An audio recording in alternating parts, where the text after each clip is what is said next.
Pelatih Timnas Indonesia Shin Tae-yong mengonfirmasi Jordi Amat bakal absen saat Garuda melawan Arab Saudi di babak ketiga kualifikasi Piala Dunia 2026 zona Asia. Pasalnya pemain Johor Darul Takzim itu tengah dibekap cedera. Timnas Indonesia sedang menggodok persiapan menuju putaran ketiga kualifikasi Piala Dunia 2026 zona Asia. Skuad Garuda tergabung bersama Arab Saudi, Australia, Bahrain, Cina, dan Jepang di grup C. Pada laga pertama, Timnas Indonesia akan berhadapan dengan Arab Saudi.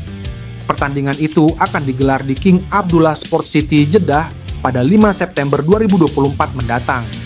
Shin Tae-yong mengakui persiapan timnya sejauh ini sudah baik.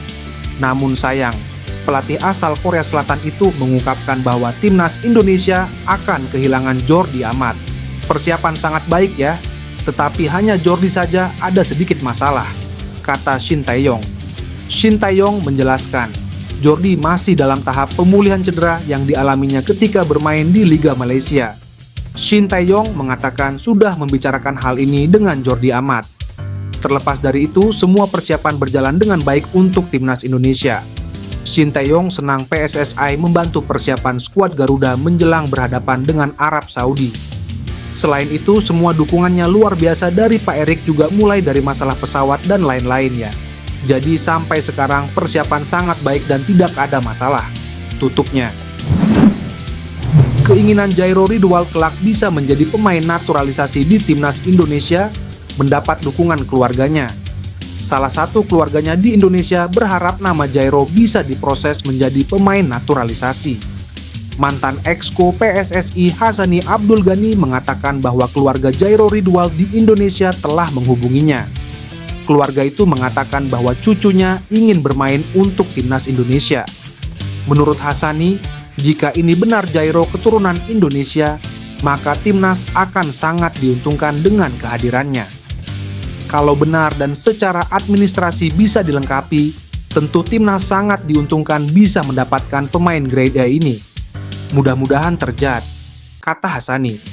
Hasani mengatakan, sebenarnya nama Jairo Ridwal sudah lama muncul saat PSSI ingin merekrut pemain diaspora. Tapi selama ini ragu, kalau pemain Crystal Palace ini punya hubungan darah dengan Indonesia.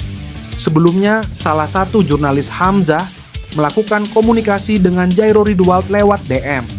Pada intinya, Jairo sangat antusias, dan ibunya juga pasti akan senang jika dirinya menjadi WNI. Saat ini, Jairo memiliki kewarganegaraan Belanda. Voetbal Premier, Denny van Laar mengatakan Mees Hilgers bisa saja merapat ke Timnas Indonesia suatu saat nanti. Sebab saat ini sang pemain masih masuk dalam proyeksi Timnas Belanda untuk beberapa waktu ke depan, meski berpeluang kecil untuk tampil bersama skuad Der Oranje. Menurut Denny, Belanda saat ini memiliki beberapa pemain bertahan yang jauh lebih kuat.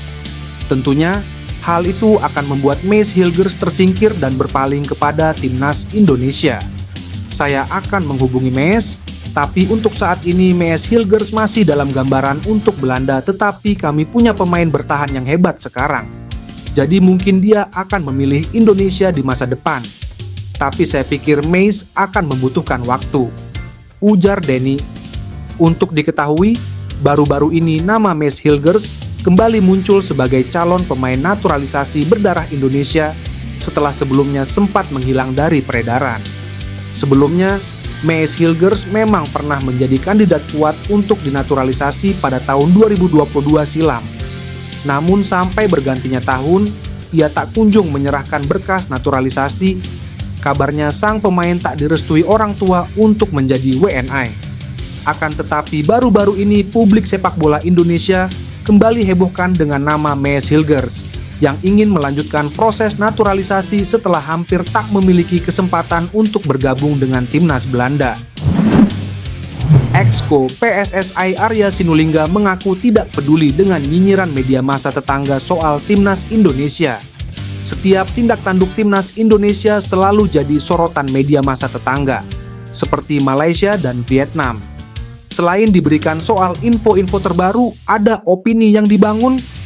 Vietnam, Malaysia itu begitu melihat perkembangan sepak bola Indonesia, tapi jujur tidak pernah kami bahas karena kami sibuk mengurus sepak bola dan liga kita. kata Arya. Terkait sorotan banyaknya pemain keturunan di timnas Indonesia yang dipanggil lewat jalur naturalisasi, tak dipermasalahkan Arya. Pasalnya situasi Indonesia memang begini. Kalau mempermasalahkan pemain diaspora, pemain kita memang ada di mana-mana. Mau bagaimana? Kalau seperti India kan hebat di IT. Kalau Indonesia kan diasporanya hebat di bola. Kita syukuri saja. Kami tidak ingin membahas detil hal-hal seperti itu, kata Arya. Selain soal sorotan media massa daring negara-negara ASEAN soal pemain keturunan Indonesia, sejumlah pertanyaan publik soal timnas Indonesia dijawab oleh Arya. Mauro Zijlstra, pemain keturunan Indonesia, mengonfirmasi sudah mengirimkan semua berkas kepada PSSSI untuk proses naturalisasi. Artinya pemain yang saat ini membela FC Volendam di Belanda tersebut tinggal menunggu kepastian untuk terbang ke Indonesia demi menyelesaikan proses tersebut. Informasi ini pertama kali muncul dalam sebuah video di kanal YouTube Yusa Nugraha. Yusa Nugraha mengungkap telah berbicara langsung dengan Mauro Zijlstra mengenai rumor naturalisasinya untuk bergabung dengan timnas Indonesia. Mauro Zijlstra menyebut sudah mengirimkan semua dokumen yang diperlukan dan kini tinggal menunggu kesempatan untuk berangkat ke Indonesia. Dalam percakapannya, Yusa Nugraha menanyakan perkembangan proses naturalisasi Mauro Zijlstra dan kapan ia bisa bergabung dengan timnas Indonesia. Mauro Zijlstra menjawab dirinya berharap bisa segera terbang ke Indonesia untuk menyelesaikan proses tersebut. Catatan Mauro Zijlstra cukup apik, apalagi terkenal sebagai striker muda dengan performa impresif. Hal ini tentu akan cocok dengan kebutuhan timnas Indonesia saat ini yang berkeinginan memiliki lini depan yang tajam dan haus untuk mencetak gol. Musim lalu, Mauro Zijlstra mencetak 9 gol dalam 19 pertandingan bersama NEC Nijmegen U21. Pemain berusia 19 tahun ini memenuhi syarat naturalisasi karena memiliki darah Indonesia dari neneknya yang berasal dari Bandung.